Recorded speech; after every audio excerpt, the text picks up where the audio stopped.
Trump administration has halted a program that granted temporary protective status to nearly 60,000 Haitians who came to the U.S. to work and live while the nation recovered from a devastating earthquake in 2010.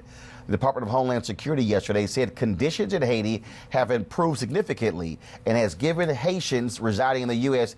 18 months to prepare to leave with a deadline of July 22, 2019.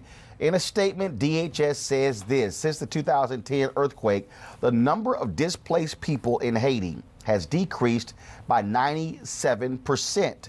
Significant steps have been taken to improve the stability and quality of life for Haitian citizens, and Haiti is able to safely receive traditional levels of returned citizens. Haiti has also demonstrated a commitment to adequately prepare for when the country's TPS designation is terminated.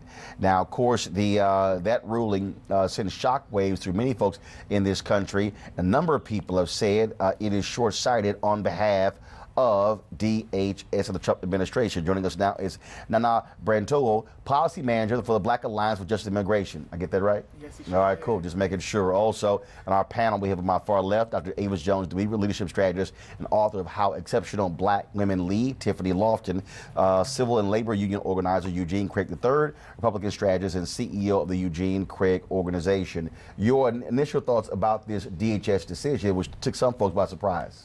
My initial thoughts was it's just despicable. And in terms of DHS in its justification saying that Haiti is prepared to receive such a large number of repatriates, it's just not true. When John Kelly went to visit Haiti back earlier in the year, he was only in the country for 4 hours. So they're truly going against statute and saying a careful assessment of country conditions in order to know how many nationals are able to be received by the country. It's despicable, to say the least. And so when you hear this idea that they are prepared to take them back, when we talk to reporters who have been there, they say the island is still having difficulty recovering. Yes, most definitely. And also a lot of folks also don't include in their analysis in talking about current country conditions. Hurricanes Irma and Maria did a toll on Haiti as well in terms of agriculture and crops. So a lot of crops have been damaged.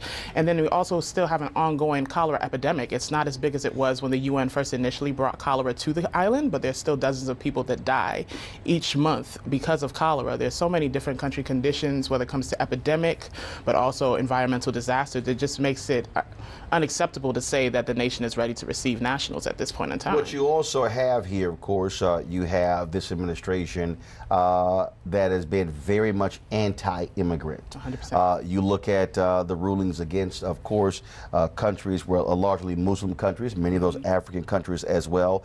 So you sort of see that reaction. And so was also interesting, I think, when you begin to question this administration. I mean, John Kelly previously made it also perfectly clear he didn't want a reduced number of refugees. He wanted zero. Yes.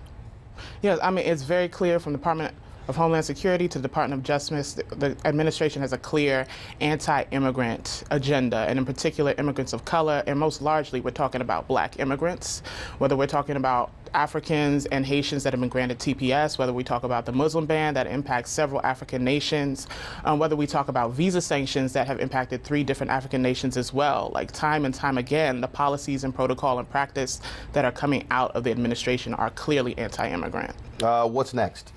What's next in terms of our communities as well as advocates and activists is to continue pushing Congress to do right by TPS holders who have been in this country for years. Largely, we're going to have to look to a legislative fix. There are 4 different bills that are out in Congress, 1 in Senate and 3 in the House right now. And the push is going to be there has to be a legislative solution for this. This has been going on too long. I do want to pull this up. This is from Twitter. Last night, this was the tweet, 11:31 p.m. From Congresswoman Mia Love, of course, Haitian American serving in the U.S. Congress. She said Haiti is not prepared to bring 60,000 people back to a nation still recovering from the 2010 earthquake. I saw the conditions myself and will continue working with my colleagues from across the aisle to extend TPS protections. I texted her last night and have not heard from her, but also had not heard back from her What's interesting about this, in her tweet, here's a Republican member of Congress saying, I will continue to working with my colleagues from across the aisle to extend TPS.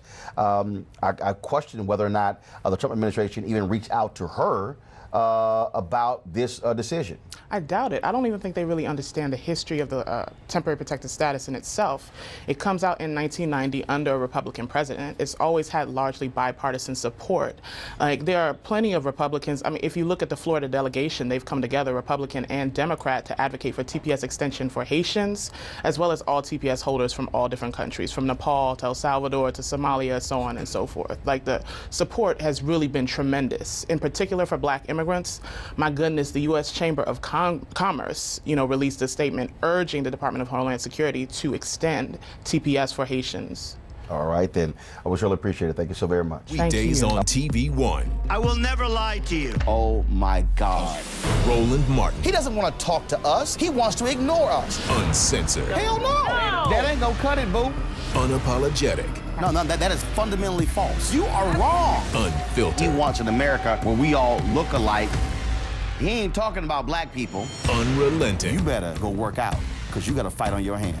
NewsOne Now with Roland Martin. Weekdays at 7 a.m. on TV One.